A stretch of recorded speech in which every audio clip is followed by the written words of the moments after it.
Bam. Okay. So I will set this up so it's speaker view. So if you're worried about being on the camera, don't worry. It's going to be hopefully just you'll just see me on here. So let me just do that. So okay. So thank you guys for coming. Now, the point of view for this office hours is that I'm coming at this where I want to be almost like your Sherpa, your millennial Sherpa to the guide to this job market right now, especially if it's been a while since you've had to look for a job. Maybe you've been in the same company for many years. Maybe you're returning to the workforce after being a stay-at-home parent or caretaker. Maybe you're a career changer and tech is a whole new world for you. So thank you for showing up. We might have people pop in and out. And then I'll give at least like 30 minutes for questions and stuff like that. So before I begin, does anybody have any questions about the format, office hours, anything like that using Zoom? You can unmute yourself if you do have a question. If everybody's cool, just flip me a thumbs up. There's a little thing at a reactions thing at the bottom of this that you can give a reaction. Okay, everybody's on the same page. Great, very good. Okay, so a little bit about me. I'm Sami Gardner. I've been a career specialist at Career Foundry for about 7 years, but I've been working with tech professionals, engineers, software developers, UX designers, data people for 10 years now. So I've been around the block. I've seen a lot of different trends come and go. Um, I've started at Career Foundry when we were a young startup. So I've seen a lot of things change, but also a lot of things stay the same. So with the lay of the land where we are right now in 2023 is that the job market for tech is in an interesting place. A lot of people are very worried about AI. Just in my point of view, a lot of the AI tools right now are more like assistants. You might have noticed that with Figma, um, Adobe Photoshop, things like that, they're adding AI tools. There's also AI tools, like there's one that a student sent me before called AI Framer. And she was kind of worried about it, but really it just kind of looked like a thing that automatically generated a template based on some colors that you chose and stuff like that. It's not going to be a true replacement for a designer or a developer. I can't see it advancing to the point where we should really be worried about it um, and have it be something that's going to be like a real concern for a couple of years. However, it is kind of worrisome. So let's talk about what you, the job seeker, should be focusing on now. The fundamentals of job hunting, I believe, are pretty much the same as they ever were. One is preparation, having your training, making sure that you know your stuff, setting up your resume, your portfolio, and all those good things. Those are the sort of things that you should be, making sure that you have to the best of your ability. And don't worry about not being able to use the camera or anything like that. I love seeing your pretty faces, but it's not necessary. Now, if you guys want to mute yourself, if you're in a noisy space, that would be great. Um, Now, like I said, preparation, that's going to be key. You want to make sure that if you get opportunities, your stuff looks good. Another fundamental is always positioning. It doesn't matter how great your resume or your portfolio is if nobody can find it, if nobody can see your stuff. And then, of course, the next fundamental is people. People get jobs through other people. That has not changed. And I bet if you think about your own history in the job market, you can think of times, especially if you've moved up in your previous career, where you had a warm reference direct you to a job. you were able to get a job because a buddy said, oh, you know, check out this person, or maybe you had a cousin, or, you know, auntie's friend or something like that.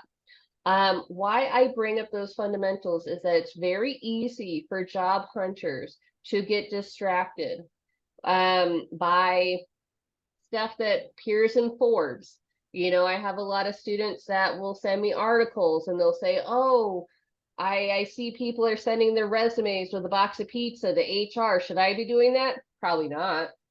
You know, really what you want to focus on is making sure that one, your stuff looks good, two, you're in the places and you're visible where people can actually see your work and you're connecting to other people.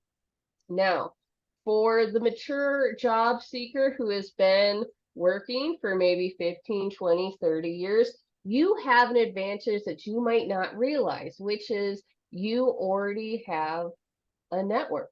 You have people in your corner, people who know, like, and trust you. Now, for all of you guys, just in the comments while you guys are watching this, and there's some new people who came on through, don't worry, we can get to your questions in a little bit, but I'd love to know what programs you guys are in. Type it in the comments so I can make sure that I can tailor this presentation so it makes the most sense for you.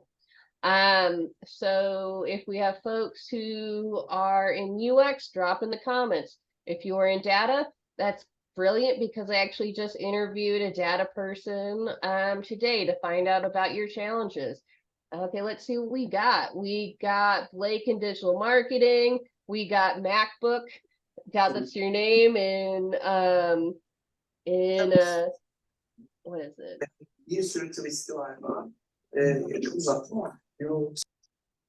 Okay, mute yourself if you're in a noisy place.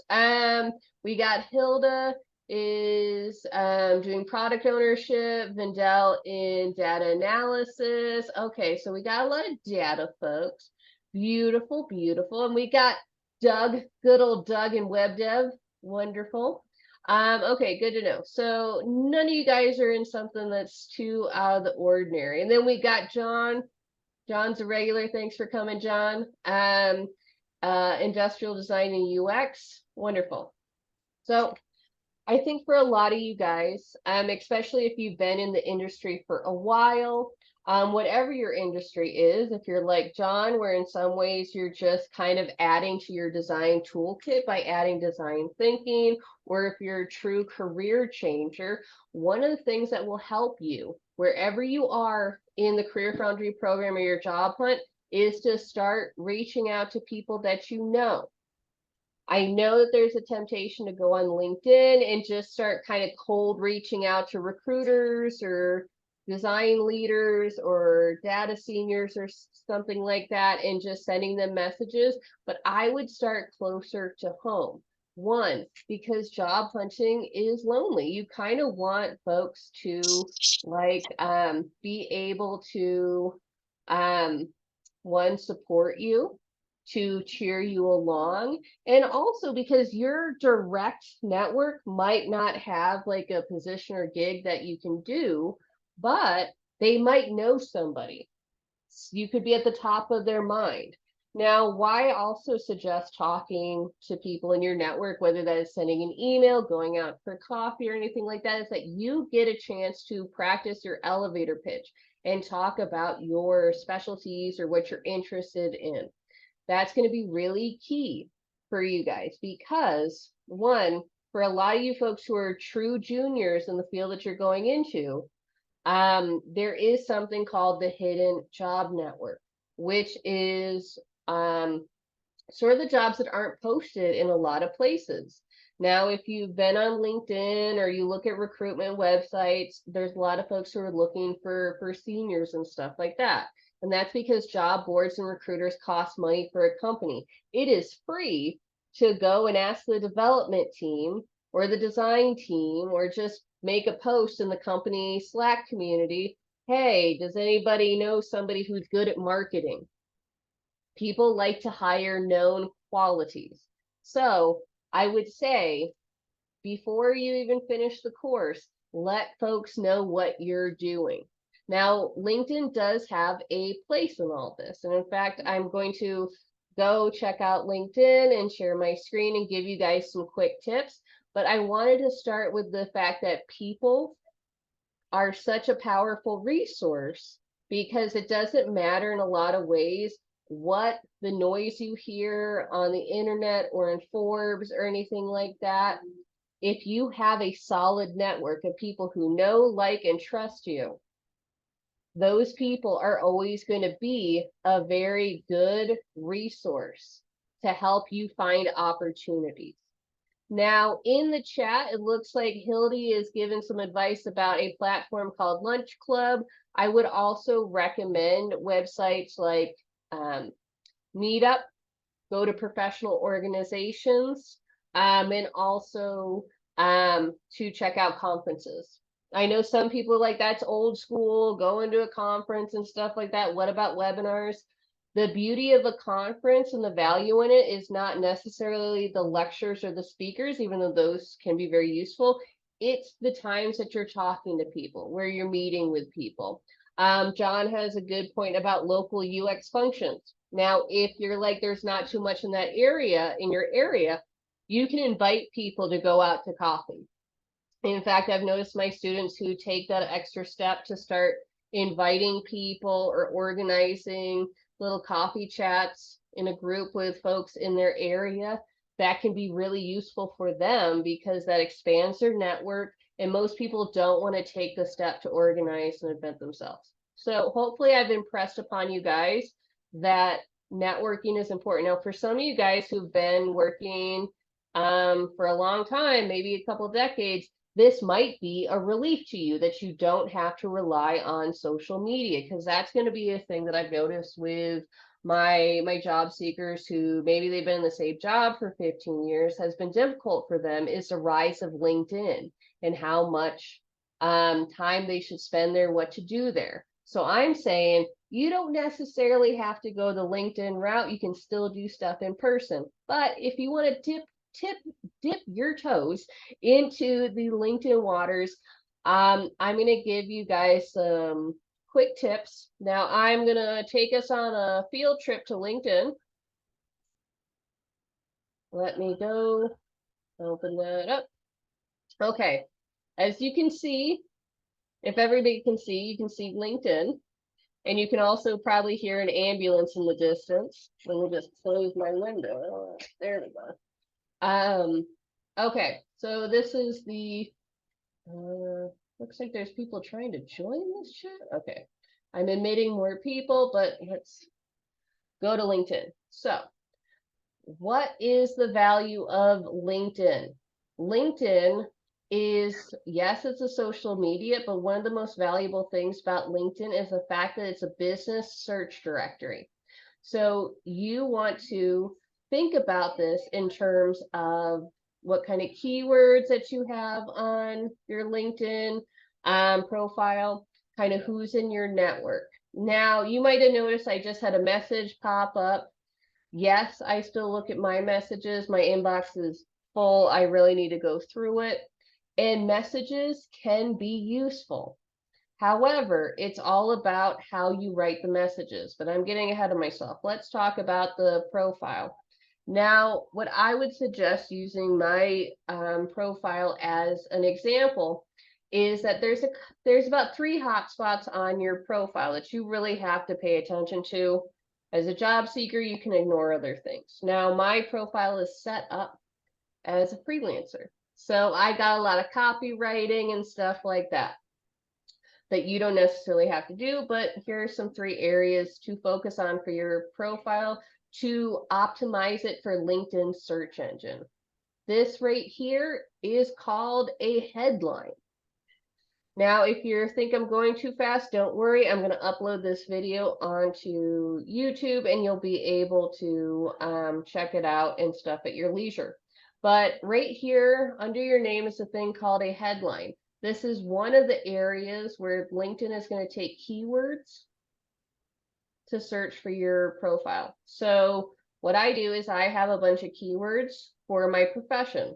If you aren't able to think of like a snappy little one-sentence statement about what you do or who you work with, just put the tools that you use. For Doug, my web dev man, this is going to be great for you because that's how recruiters search for web devs. They literally are just typing in JavaScript, React, front end. So whatever your specialties, whether you're a front end guy or a back end boy, like you're going to put that in your headline statement, and that's going to help separate you in the search results. The next place where you will want to focus on is this about me statement.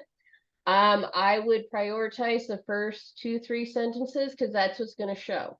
Now, I would suggest instead of starting with a long life story where it's like my people came from the hills of North Carolina or whatever, just write, hey, I'm Doug.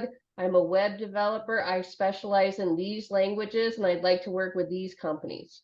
And then put a link or whatever to your portfolio.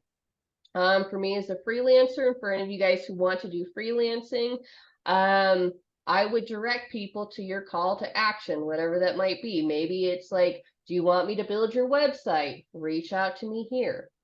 And then, of course, your job titles and your experience. Those are the areas where you want to have good job titles. I would really recommend if you have done a volunteering project in development, design, data, or marketing, put that here. It does not matter if it's volunteering, an apprenticeship, a project that you did for your grandma's church, list that so you can have your first job title be whatever it is the field that you were applying to go into.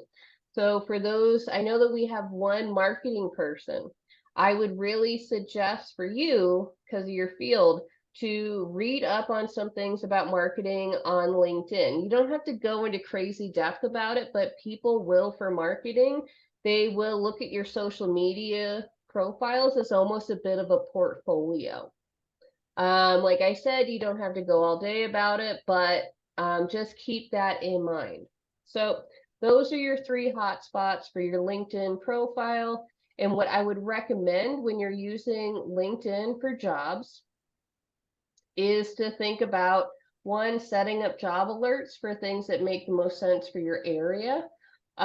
Using the job board because it is pretty powerful, but use it as a aggregator. So have it be a thing that kind of kicks up, jobs to you. Like right here, for me, it's recommending career coach positions at the University of Arizona. I would see this, maybe check it out, see what the deal is. And then I would go to the University of Arizona website and apply at the website. I wouldn't necessarily apply here. Why, you might ask?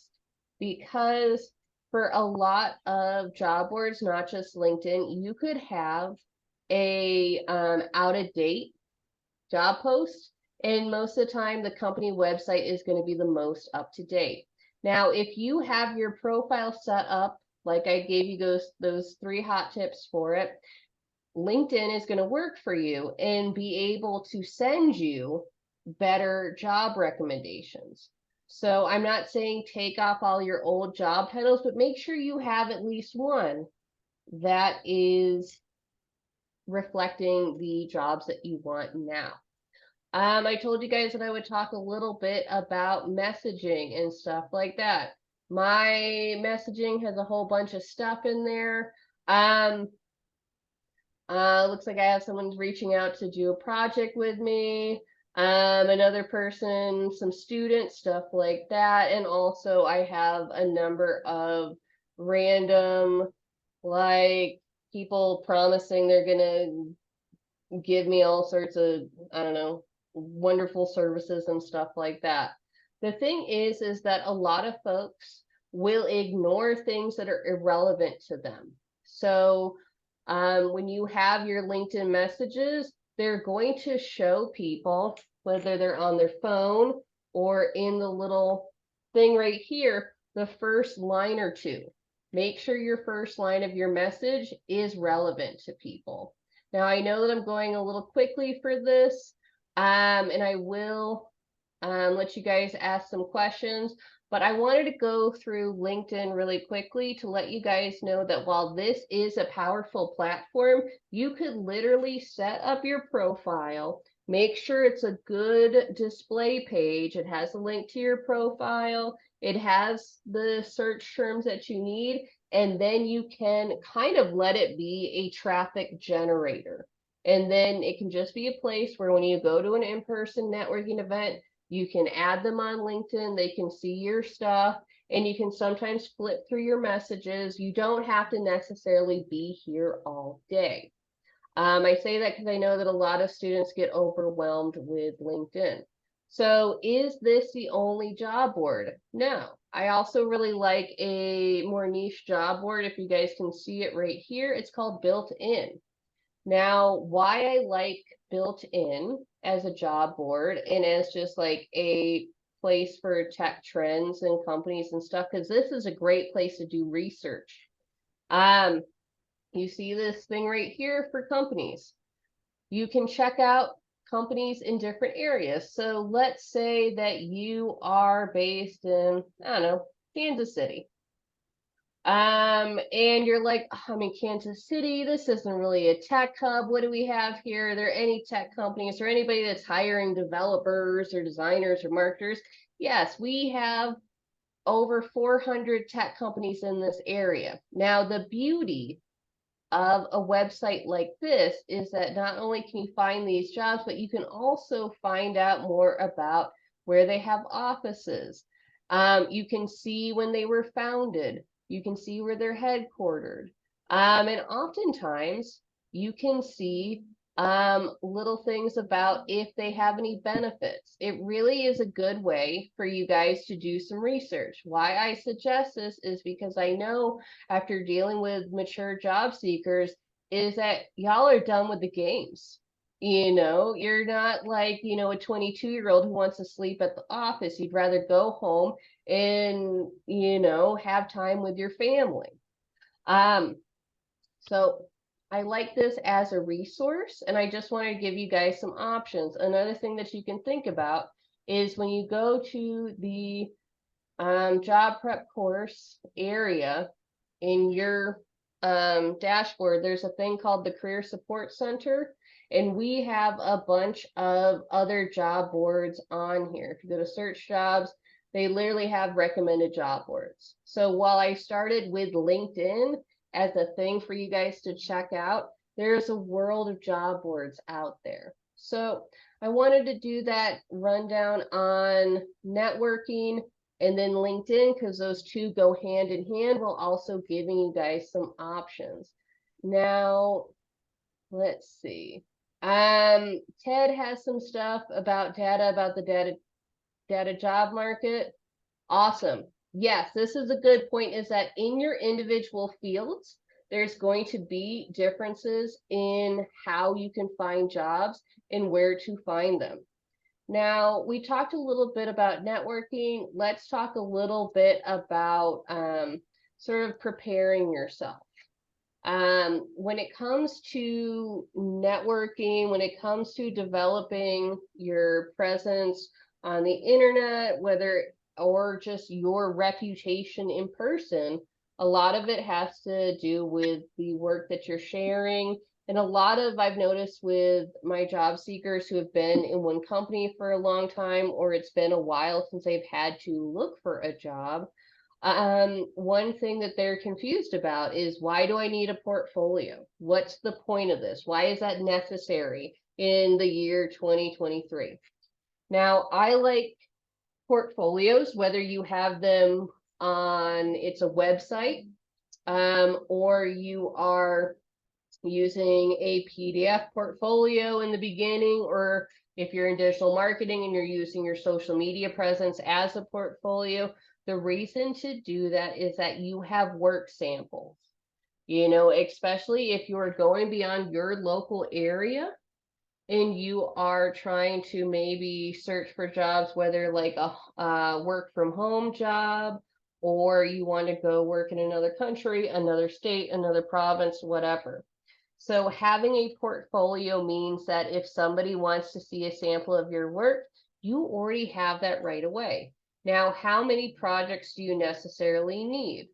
I would say with the Career Foundry course, you're going to get, depending on the program that you're in, if you're just taking an intro course, you're going to end up with one project. If you're an immersion or a specialization, you could end up with 3 or 4. I would suggest prioritizing creating projects that relate to your goals. So using digital marketing as an example, if you're interested as a digital marketer in the wellness community, then you can actually reach out to the school and say, I know that the project for immersion is this or that. I'd like to do a project that has to do with healthcare. And then you would have a portfolio that's already tailored to what you want to do. Because one of the realities of job hunting in 2023 right now is that a lot of companies want to know that you have what they call domain expertise. If you're in the data field, you've already heard that phrase a lot, and that means having a background or an education in whatever kind of data that you're crunching or whatever product that you're creating. So for those of you that have been working for maybe a couple of decades in, let's say, insurance or in finance or in construction or whatever like that, you already have a wealth of experience. So you could position yourself and prepare your portfolio to highlight that background. So that could be a really great value add for any company. Can also be something that can put you ahead of your competition in different jobs where maybe you don't have as much design or marketing experience, but you spent 20 years as a nurse, so you already know the language of medicine. That's going to put you ahead of someone who might have 3 years of UX design experience, but they don't know a stethoscope from the hole in the ground or anything about working with doctors or HIPAA compliance or things like that. So I would very much encourage you to think about your resources and your assets. I know when I talked about networking and people, I was talking about making sure that you are harnessing the people power, your personal network. I would also encourage you to look at the assets that you have in your education or that you've done before. My last call was with a student who she was the director of the dance school at the University of Colorado. And in that role, she had done a lot of program creation. She had done a lot of management and things like that. So when she first started talking to me, she was like, oh, well, I've just been a dancer and blah, blah, blah. And I'm like, no, look at all the things that you have done. That is going to be the thing that not only is that important for you to think about your background and how you can harness it, it also is something where she realized that she actually has UX writing experience in writing samples of writing for a website, writing the copy for a website, writing marketing materials, creating content strategy that she really didn't think of. So she could add more projects to her portfolio. And if you look at the comments, the chat for this presentation, Ted actually has a very good suggestion, which is do 1 or 2 personal projects to stand out from other CS students, especially if you didn't decide to maybe like deviate from the sample projects and create your own thing. That's a great idea. Not only can you do that, you can probably reach out to your network of people. Let's say you got a cousin with a yoga studio, or you have a brother who wants to be a sci-fi writer or something like that. You can build their website. I've known people, like one of my students in Minnesota, he started freelancing when he was in the program, and he was able to network a lot in Minneapolis and stuff like that. He was actually able to build up a pretty decent income, while he was job hunting, because he was just doing projects for local businesses in his area. And if that sounds intimidating, You can also think of like a smaller project that's more in your wheelhouse. I had a student outside Buffalo who just redesigned the website for his grandma's church. It was a real world project. He got a testimonial from the pastor, and his grandma was very proud of him. So you can think of big projects that can make you money and also little projects that could just make a nice little case study. And it can also give you confidence, because one thing that I've noticed with job seekers who are either career changing or if they've been in the same job for years, they get a little nervous about trying something new. You kind of, especially if you moved your way up in your career path, and now you kind of gotta start something where you might be entry level or an associate role. It's easy to kind of feel lack of confidence, but what's a great way to gain confidence? Taking action, doing the thing, implementing what you learned, and doing projects, big or small, can be helpful.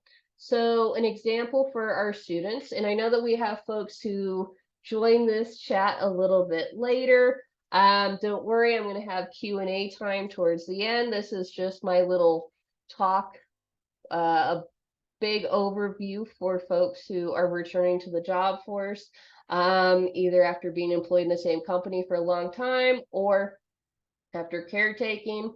I'm going to give some example project ideas for some of the programs that we have in here. So we have a lot of data analyst folks. One thing that I've noticed with a lot of entry-level data jobs, and just something that even for associates and just in general is helpful for you guys, is to have projects where you've cleaned up some data, where you've wrangled that stuff.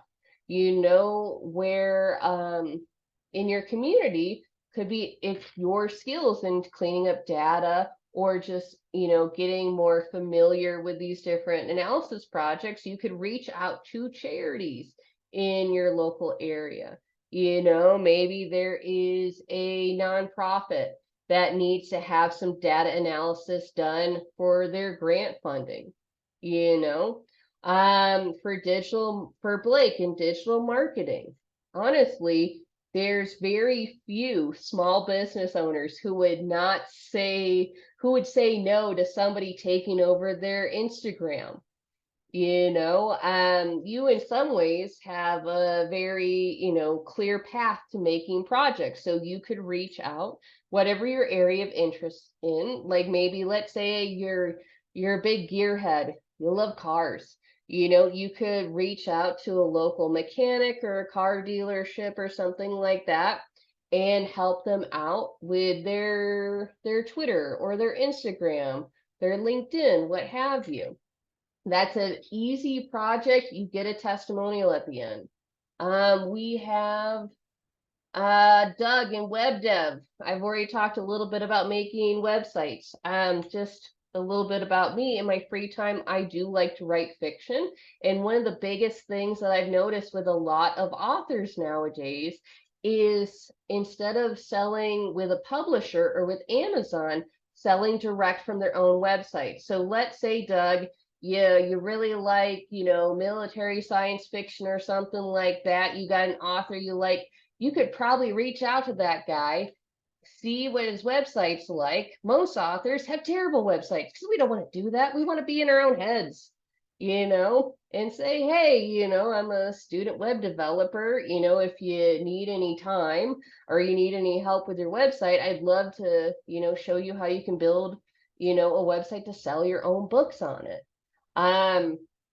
Now for all of you guys, if you're thinking about projects like in UX, like if you're a web dev and you're like, okay, I like building the websites, but I'm not great at designing them. We have so many UX and UI students. Buddy up, make it collaborative, and then you both have a good answer to the question in an interview. If someone's like, well, how do you work with developers? How do you work with designers? You can say very well. And in fact, I did a project for a local author where we designed this website and then we hooked up with our buddy Blake and we marketed it. The nice thing about Career Foundry is that we have programs that kind of correspond to an entire tech team. So with the project management people, That's another thing where you can reach out to companies and stuff like that, to see, or local organizations, charities, nonprofits, see who needs some help. Now, if you're wondering, hey, Sammy, I got kids, I got a spouse, I got a diabetic cat, I need money coming in. I always recommend thinking about these projects, either if it's a pro bono project that it's very time sensitive, like you are wrapping this up in a month or two, don't commit to something that's like has like a year-long product life cycle, or getting a little bit of even just a token sum for this. If you want to talk freelancer rates, hit me up on Slack, we can jam about that.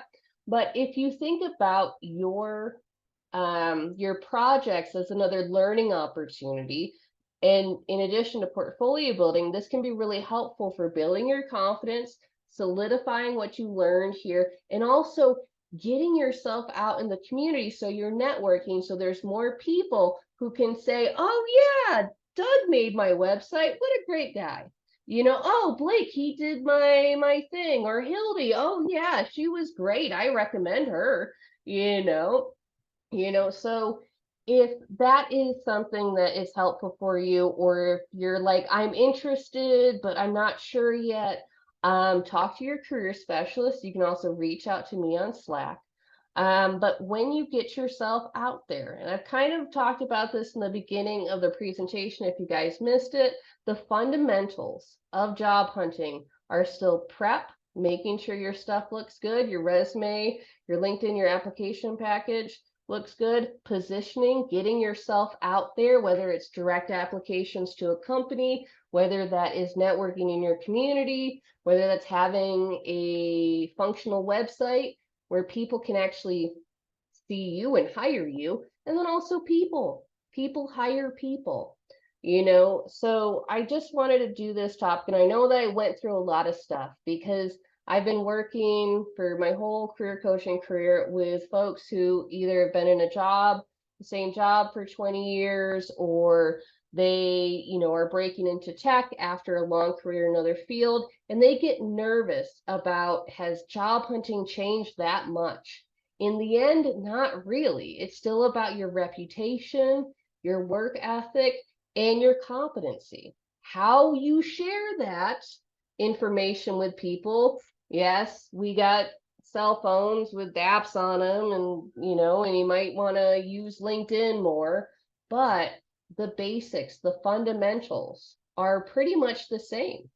So thank you guys. I know that I promised to do a Q&A, and I know that I ran through this topic, a broad overview, in a short amount of time. So I'm just going to open up the floor so people can ask me questions. You can unmute yourself. You can put them in the comments. I can be kind of long-winded, so I didn't want to do this overview and then it take like a million years. But also in the chat, you can share your own tips. John just shared Upwork, Fiverr, TaskRabbit, or freelance work sites. They can be quite helpful. But I know that you didn't answer this question, but I'm going to give my unsolicited opinion on these sites. They can be helpful. However, you're often competing against folks who are in countries or areas where the cost of living is very low. And a lot of times you have to sometimes work for free and stuff like that to get testimonials. I find that for your first outings, whether it's freelancing, volunteering, whatever you want to call it, it's easier to talk to people in your local area because, one, you're going to have a better idea of who they are and if they're trustworthy. Two, most likely they're going to know you, so they're going to give you leeway and grace if there's something that you don't know as well. And three, another reason to avoid that, just talking to people and doing a handshake deal, maybe you can have a little bit of a contract if you want, is because then you don't have to make a web profile on these sites and then have to market it. Especially if, let's say, you're a data person, all you want to do is data. having to learn how to do marketing so you can promote yourself on Fiverr, that might be more than you want to do.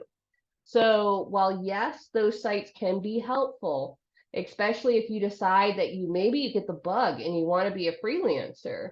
However, if you just want to maybe like have one or two extra projects that you do while you're job hunting, just to look a little bit more qualified and to build your confidence, look closer to home.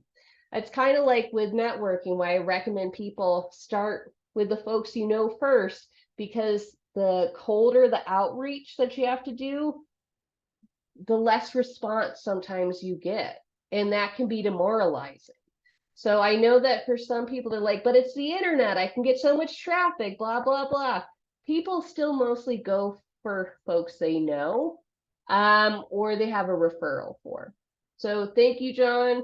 I do say that those sites can be great. Like I said, if you get the freelancing bug and you really want to do that, but like if it's just a couple of projects, stick to your friends, your family, stuff like that. I actually have more advice for people that I can give about that.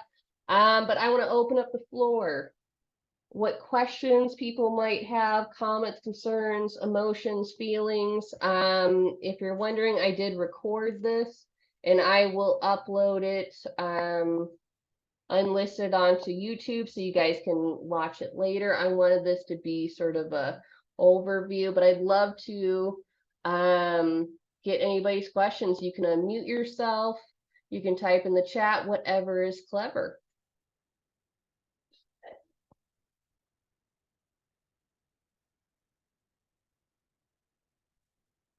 I will not bite.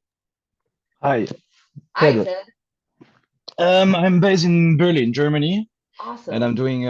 I've done the data analyst program. And I was wondering, what is the impact of recommendations on LinkedIn? Because I wanted to focus on, I am currently a freelancer working as a sound technician and media technician.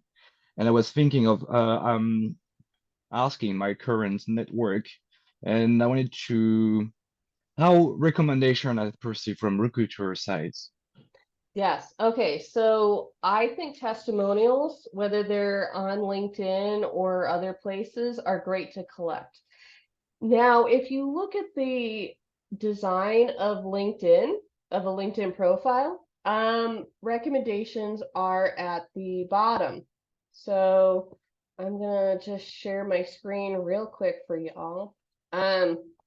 Now, what you might have noticed is that I screen capped a testimonial from a former student, Natalia, because this is a great testimonial. She was very good at her verbiage, best kept secret. Yeah, I'm going to save that one. But the issue with these LinkedIn recommendations is that they're all the way at the bottom. And I know that there are many people who will scroll down here to see how many that you have, that you've received. And I think it's very good practice for anybody who's a freelancer to ask for these.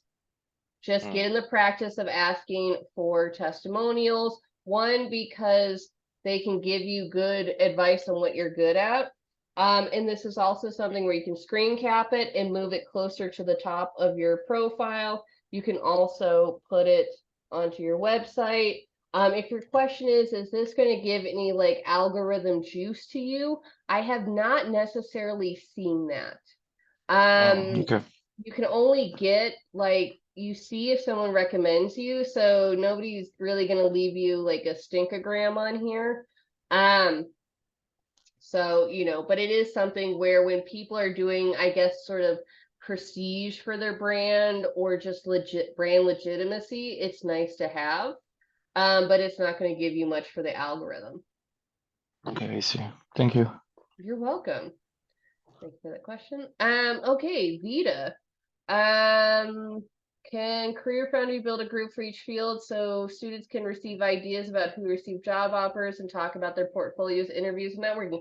Great question, Vita. Now, actually, in the Slack community, we actually have individual channels for each program and even sometimes subdivisions. So, for instance, We have UX research, UX writing, UX design, UI design. For development, we have web development and iOS development.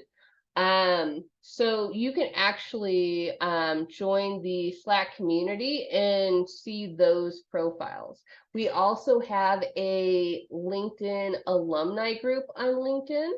And I know that some students build study group chats, like group chats on the Slack community. If you go through, if you haven't, let me see if I can share my screen. Now, how you look for channels is, let's see, I think you can go over on your sidebar, look for channels right here. You can add a star to the ones that are most important to you, which is what I've done here with the careers channel. I have it starred. When you want to search for channel, let's see, how I got this channel. Browse channels. So what you do is that there's a little drop down here when you look at channels, go to manage, browse channels, and then see what we got. Let's see marketing. We got a channel for this? Yes, we do. We also have for task help. For research, FAMSKIs, user research. We also have a study buddy. We also have a coffee chat group. Data people. We got you guys covered with data intro, data analytics, visualizations, machine learning. So we do have things right there. I really encourage students, if you're interested in networking, and one of the easiest places to network, which is with your fellow students, explore this community. So thank you, Vita. That's a good question. Vindel has a question. Are pictures on resume a problem for ATS? Yeah. Now, in the EU, in many countries, having a picture on your resume is a thing to do. Now, I know that some areas are trying to kind of go away with that, depending on this how progressive the city is, just because they don't want to judge people based on their appearance. But in the US, you do not, in the US, UK, Australia, Canada, any place that used to be an English colony, I guess, in a lot of places, they don't want to see your personal picture. It's also in some ways a waste of space. Now there's exceptions to that. I've had students in India that do have pictures and different demographic information on their resume, but in the US don't do that.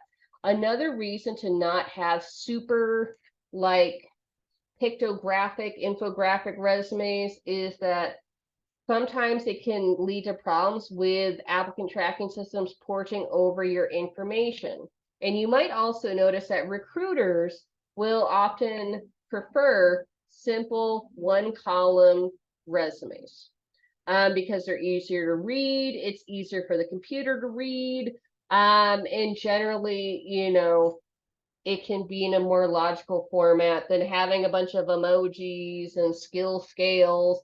In fact, I would say stay away from skill scales because you might think, oh, this is indicating that I am 75% good at Photoshop. No, a recruiter is going to read that as saying I'm 25% bad at Photoshop. And why would they hire you if you're 25% bad at something and then pay you a $75,000 a year salary? No, thank you, my friend. So think about kind of what you want to put on there. If you're thinking, oh, a simple resume is kind of boring, you can use a site called Font Pair to pick out a very classy bit of typography. So you can actually add and elevate your resume in a lot of ways just by choosing a unique font, and then you can save it in a PDF version. So even if it's a special font, it will be saved. If a website that you're applying to says that or the company says they prefer a Word doc, you can do that, but applicant tracking systems have advanced enough where PDFs work. Another good site, if you're wondering, okay, but black and white, that's boring. There's a site called, I think it's called Coolers. God, it's one of those app names that has a dumb name. Maybe I'm just old and now I think people should spell things better, but it's called Coolers and it automatically generates a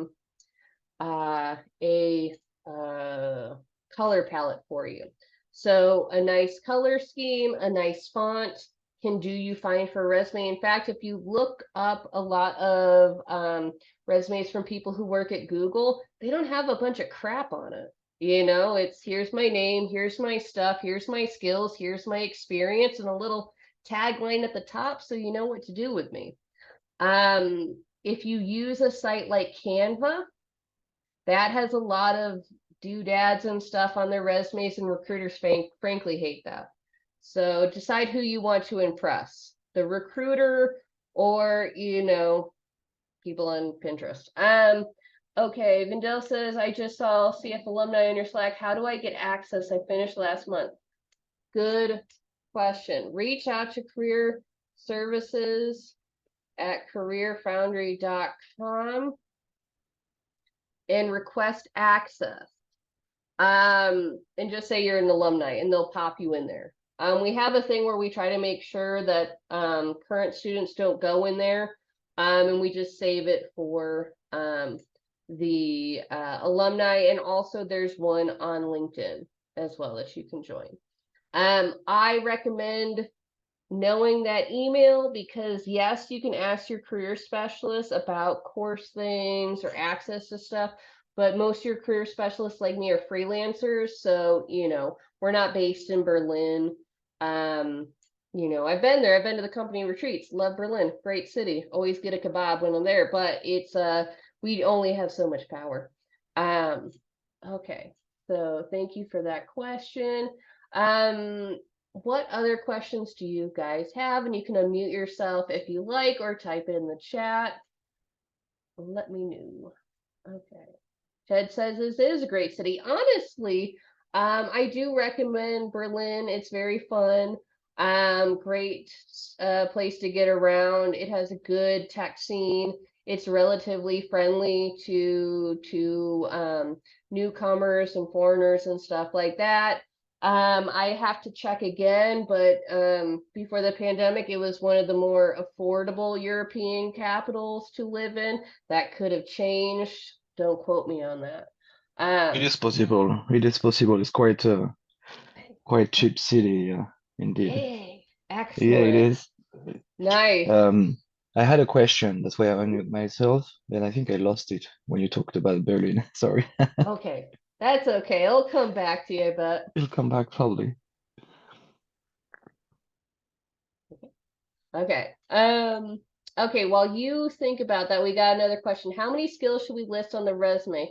At the Data Career Summit, the speaker said the more the better, as long as they are related to the job post. Yes. A lot of applicant tracking systems are using keywords to filter and rank resumes. Now, no applicant tracking system is going to throw your resume in the trash. So the thing is, though, for the convenience of the recruiter, they will kind of rank the people who have more of the keywords and the competencies higher than the people who don't. I used to recruit for web developers and senior ones. If there's anything I learned about those guys is that they would like to be courted. You know, they really are going to spend half a mind to their resumes because they've been, you know, a developer for 20 years and they kind of have the opinion you're lucky to have them. So I never like deleted any resumes. I would go through, I would start with the top and then go to the bottom. So it's not like they delete your stuff, but it does help you be ranked. Now, do you need to have the longest sidebar in the world with just a big list of skills? No. You can have the main pertinent skills. And in fact, I would recommend when you do the assignment, the job prep module, which is, I want to say it's 2.2, where you're looking for jobs, and it has you analyze about 5 or between 5 and 10 jobs in your chosen career. Pick out the keywords that you keep seeing over and over. either these are going to be keywords or skills that you have or skills that you should develop. Those ones are going to be the stuff that you want to put in your sidebar. You can also put keywords in the descriptions of stuff that you write for your jobs or your education. So if you run out of space in your actual keyword section, prioritize the most important keywords, and then you can kind of embed them in other places. The computer doesn't really care where they are. In fact, back in the day, I had web devs who would just like make a PDF version of their resume where the nice, pretty design version was actually an image, and under it was a bunch of keywords because they were just keyword stuffing, and they'd stretch it over it. I think that still works, but you know, don't quote me on that. Hildy has a question. Do you really need to adjust a resume per job application? It depends. Are you going, okay, I'm going to use UX design as an example. Are you applying for a UX generalist role one day, a UX researcher role, then a UX copywriter, then a UX content person, then a product owner? Those are 5 very different jobs. So using a generalist resume for all those is just going to kind of make you not seem relevant for any of them. So my suggestion is know the categories and job titles that you are actually going to go out for. And for that hypothetical UX generalist, have a resume geared towards your research, have a resume geared towards UI, have a resume geared towards UX writing if that's of interest to you. And what you really have to do is just kind of modify, in many cases, the resume summary at the top. So do you have to tweak your resume for every job? Not necessarily, but if you are applying all over the place to a lot of different job titles with different competencies, you might want to create just a regular version of your resume that's geared towards those jobs. Does that answer your question, Hildy? Yeah, it does. It's just like, okay, for PO jobs, basically it's one resume, right?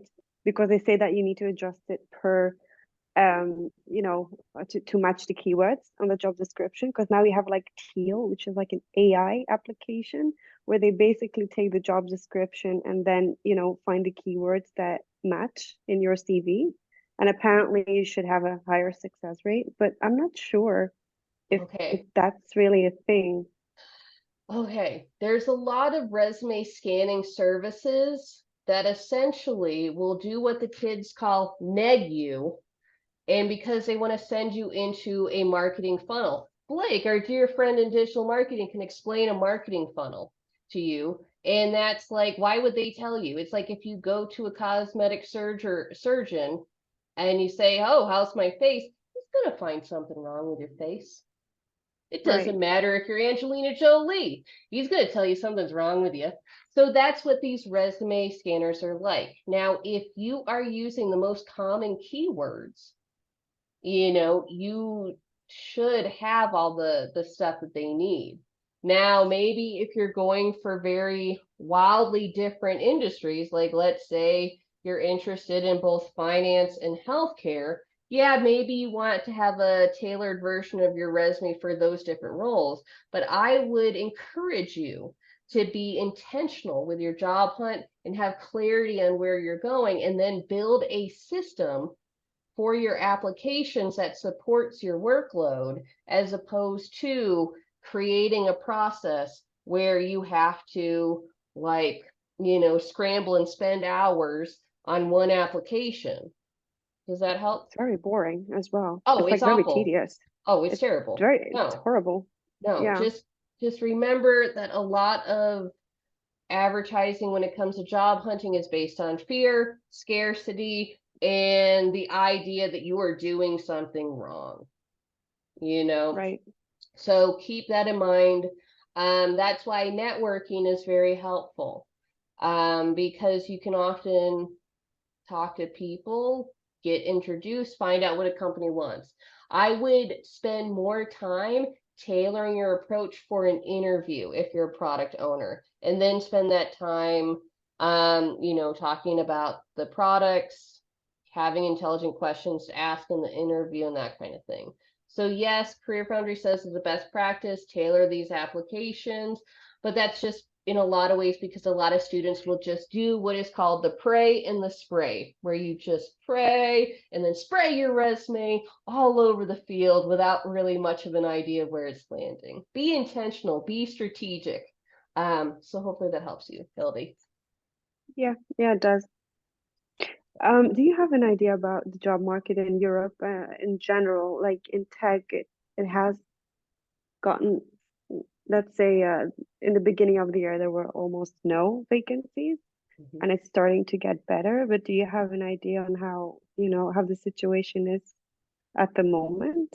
Yes. Now, one of the things that is a problem with job hunting in the beginning of the year is, and I feel like this is a virtue of many European countries, is that y'all take vacations. Nobody expects you to work on Christmas or during the holiday season. And I've noticed that European HR, they don't really like to do anything with hiring until like the first week of February. You guys also in tech, there is an issue where a lot of companies are some companies went on a hiring spree during the pandemic. It's why I actually have been encouraging a lot of my students to look beyond the typical tech company. Because if you look at companies like a Home Depot or a Petco or a Prudential, where their service to their clients, their business is not I do tech, it's I sell dog toys, I help people invest, I, help you build a shed in your backyard. They were a little bit more conservative in some ways, so they are still able to hire. So look beyond the tech bubble. And that's also where networking comes in handy, because I've also noticed that a lot of tech companies are looking for folks who have some added domain experience in whatever it is the company is doing. I think there is a idea with a lot of startups, because if you think about in the last 10 years, investors were throwing money at any app that, had whatever cloud in its name, now it's AI, whatever. They were just making it rain on these tech companies without an idea of when these companies were going to make a profit. Now, I think many big investors in investment firms have gotten a bit of a hangover. When are we going to get our money? When are you going to make money? Why is that guy coding a website in a beanbag chair? You know what I mean? They want people to mature up a little bit. So that is going to be something that I think for some in the job market, there's a bit of a correction right now in some industries. Right. Is that everywhere? No. So just a particular question thing I ran into a lot because of there's a lot of, before the pandemic there were not that many like interviews like on Zoom and stuff like that, and now there are a lot and I get a lot of interviews, but I feel like it's more speed dating because in the Yes. middle, before it was like the requirements were clear, but now during the interview they might change their mind because they didn't really think about it, because it's just so easy to get somebody in front of the camera. And I had it a couple of times where they completely like did a 180 on the requirements. For example, it was a remote job, didn't need to go to Paris, didn't need to be super fluent in it. And then they said, okay, well, you know what, we kind of want somebody here, and we really want somebody to like be fluent. So it's like they're very like non-committal Yes. these days about Yes. the job. They don't really know until they're talking to you and until they've seen 10 other people. And this makes it a lot harder because you get interviews, but it's not what you signed up for, or they change their mind. Yeah. So that's the thing. Because, Yeah. yeah, I could do a right? whole Is that just hour me long or, rant. That is yeah, not just you. I could do a whole okay. hour long rant about a lot of these startups. Instead of disrupting their industries, they should just hire a competent finance and HR department. But then we'd be here for another hour. Now, Yeah, how but, you avoid that mhm. is trying to go for companies where one, the job description looks like a job description. Are they funded? Are they established? Have they been in business for a while? The issue will be is that with these companies, depending on how long they've been around, they might not know what they need. And in fact, I've noticed that a lot of product owners are being brought on to literally tell them what they need. So Yes. oftentimes Yeah. it's kind of like they're like a child and they want an adult in the room. So they're going to interview until they find the adult that makes them feel safe, Hildy. So if you are Yes. looking for these people for them to direct you, you're going to be disappointed. You need to be the adult in the room. I have a buddy, that I've been staying with here in Brazil, and she had that situation with a startup that she's working for. Thank goodness that she has a very dominant mama personality, and they really responded to that. So that is going to be the thing that I think would help you the most is you have to walk in with the sense of I'm going to solve your problem. So I It's know that's incredible. not Yeah. I'm I had a sorry. couple I of really, wish it yeah. was better for you, Hildy. And we can chat on this more if you like, but I know that Ted's had his hand raised. He also, and I'm going to save the chat in this call because we've had a lot of good advice in here. But Ted, did you remember your question? Yes, I Excellent. do. It was about, I just want to add something before to Michael about the list of skills. And it's more for data folks, but I noticed that sometimes we expect to have like SQL, Python, Excel, and some visualization tool, but everyone has it. So maybe, and for others, like having just this little technical skill that is not absolutely expected for your role, but indeed really practical. In this case, I'm learning Git, which is really useful for collaboration, but not all the time expected for data analyst position. So it could make a difference. My question was about um, as a lot of things apparently happening on LinkedIn, and you want to reply on a job listing. Does it make sense to instead of just like replying like hundred of people to the job list, to go in, I would say, a sneaky way or another way by trying to find the person who is responsible and try a direct contact, like with another way of saying, hey, do you know what I mean? Like not trying like Yeah. just like job listing, but like finding another way to get to it, or through the website finding another person and make links like that, like bridges. Yeah. In, Yeah, I get what you mean. Okay, one thing that I would always suggest is that a lot of companies will have workflows, whether they're using Zendesk or an applicant tracking system or something like that. So if they do have a specific workflow that they want applicants to take, apply there. And then if you have a connection to that company, tell them, be like, hey, can you hit up HR and tell them to look from a resume? Or if you know who is mm, hiring, who is the recruiter, especially if you feel like your resume would be of particular interest, you can hit them up. Now, where I would recommend you guys be wary is when you see those posts where it's like, comment here to apply for this job. There is a thing, and Blake, our man in digital marketing, can explain this probably better than me, but there's a lot of folks who are trying to get people to comment to get engagement. So, what gets engagement? People who are un or underemployed, and then they have people comment and be like, oh, it's a recruiter, blah, blah, blah. Now, a lot of times, all the recruiter is going to do is send you a link that say apply at this website. So what did you do? You helped boost that guy's engagement.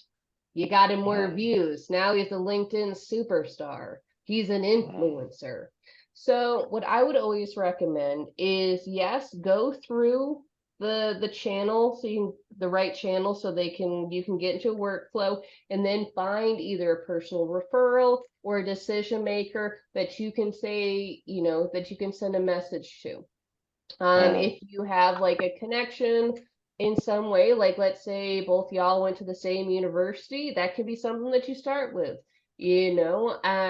So that would be my recommendation. Now, I had somebody pinged me on the Slack community that there was like a backlog in the waiting room of this. Keep in mind, guys, I will record this session and everything like that, including the Q&A. So if you missed anything, it will be in there. Sorry about that. Sometimes people just get stuck in the waiting room and it's like a clogged sink. I gotta, plunge it to get y'all out. So sorry about that. Okay, I know that we're 15 minutes over our time, but if we still have some questions, I'm happy to answer one or two more that people have. I know that, we got some folks that popped on in here late in the game.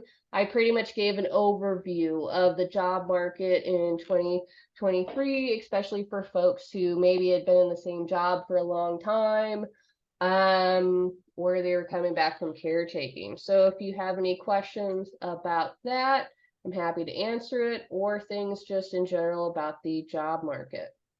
Hit me up with them. I got about one or two questions left in me. Let's see. John left. Do we have anything in the comments?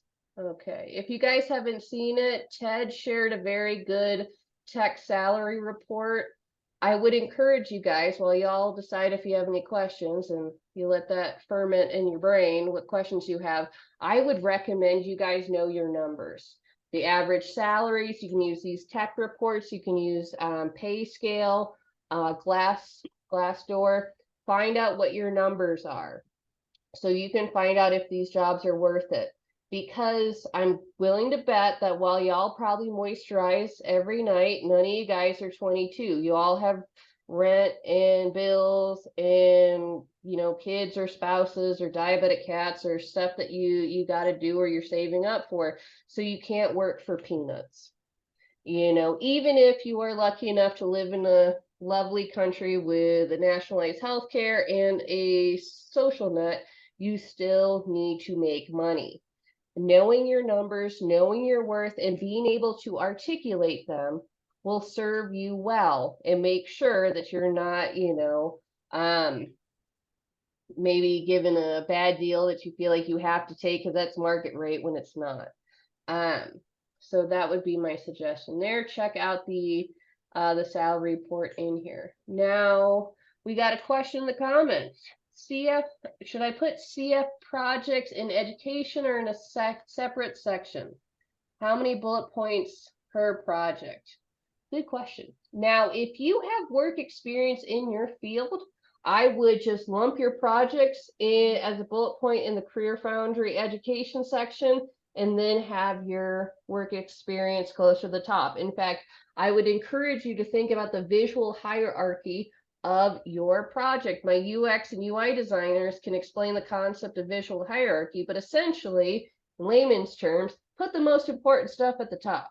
Recruiters have the attention span of a goldfish, and they are unfortunately your first gatekeeper. Later on, you will meet somebody in your field who's a subject matter expert, knows what you do, and can analyze your stuff intelligibly and will actually read your cover letter and stuff. But unfortunately, you're dealing with Janice and HR at first, and she really just wants to go on a lunch break and read a romance novel. So she's going to spend 30 seconds on whatever you're doing. So make it easy for her to see what is the most relevant information you have. So have your resume summary, if you have one, have it be light, tight, and to the point. Have maybe your experience if you've already gotten a job in this field before. If not, have like a skill list and then your Career Foundry education. And then at the bottom, you can talk about how you were an accountant before. I would say that for your projects, you really want to talk about the result, and you can put in a format like challenge, action, result.